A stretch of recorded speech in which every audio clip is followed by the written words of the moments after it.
So, this is our menu for today. Magpo-pork batchoy po ako and then apretadang manok and tortang talong. So, see you later! Hello, good morning! Blessed Friday na po! Di ba excited na agad? And tomorrow is birthday ko na pinalang talaga.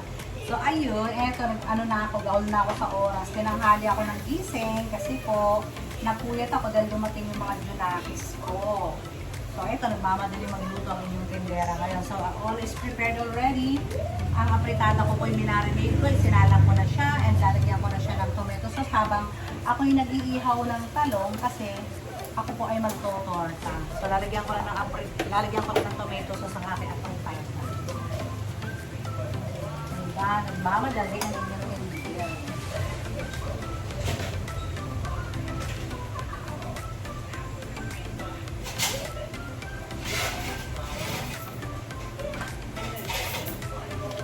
Lagyan natin ito ng konting sabaw ang ating yan.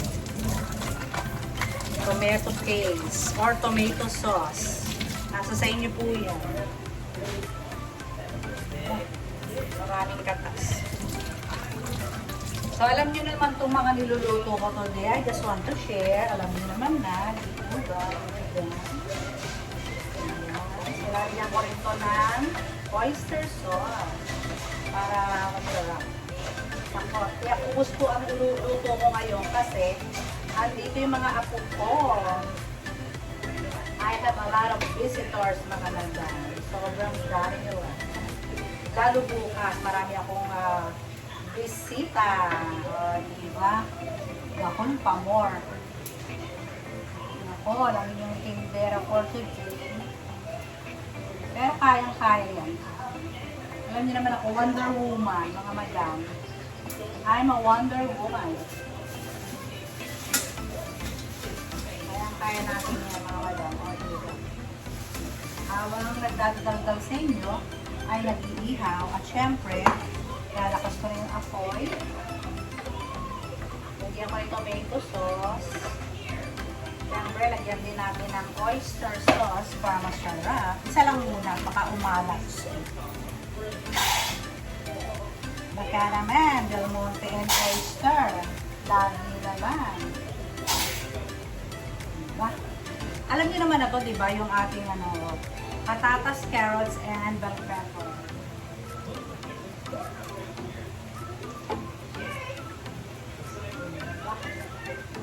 Ito yung minarinate ko yung aking apritada po sa bell pepper, laurel, patis, toyo, bawang paminta. Ganyan po ako. Tapos, nilagyan ko lang yung paminta. Pero dadagdagan ko ng paminta. And, sugar. Lalagyan na natin ng sugar. Ayan. Diba dapat ang apritada ay manalis-lamis? Okay. Ay, So, nako. ang ingay. Ako yung nag-video. Ang ingay, diba? Ang ingay, diba? So, ayan. Takpan hanggang sa lumambot. At mag-iihaw muna akong talong and I'll be right back. I'm back. So, tapos na ang apritada. Very simple na ang apritada. Alam niyo naman na yan. And then, mag-start naman ako sa batchoy. Uunahin natin ang luya. Nilagay ko na po yung luya. Dapat maraming luya para maanghang-anghang kasi tinolang baboy ang ating luya. Hindi ko pa ito nilagyan ng oil. So, lagyan natin ng coating oil. Kaya dahil yung baboy may oil naman yan, konti lang ito. So, lutuin muna natin mabuti ang luya. And then, bawang. Pag may sabaw, hindi tayo nagmamarinate. So, madaming bawang. May farm tayo char. Madaming bawang. Lutuin mabuti. And isama natin ang maraming sibuyas. Habang kanina niluluto ko yung apritada, ay iniihaw ko naman yung talong. Diba nakikita nyo? Ito, natakpang ko muna sa maluto. And then, magbabalat ako nito habang niluluto ko ang mga ingredients. And babalikan ko kayo. My apritada is done. Ayan na siya. Very simple. Alam niyo na rin po yan, diba? So, ayan, luto na yung luya, bawang sibuyas. Ilagay na natin ang baboy.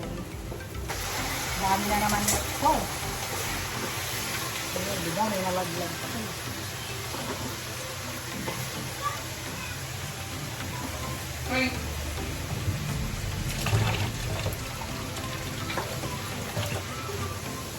Ito ay palalambutin natin sa sarili niya sa dahil malambot na parte naman ng baboy yan, ay mabilis po yan. So, let's simmer until tender. More patis para maglasa. Mamaya na yung pepper. Mamaya natin malagyan siya ng pepper. So, yan. At tayo magtatalog muna ng talong. O, diba? Magtalog ng talong. Kayo po ba ay matyaga dito? Ito yung tyaga. Ito. Ako yung magtyaga dito. Kasi masarap to sa patis, tsaka kalamansi, di ba? Ako, gumawa pa ako ng garlic sauce para sa aking siomay. So, magandang pair na rin yun, garlic sauce, di ba? Sa may gusto ng maanghang. So, yan na lang, babalikan ko kayo sa ating final.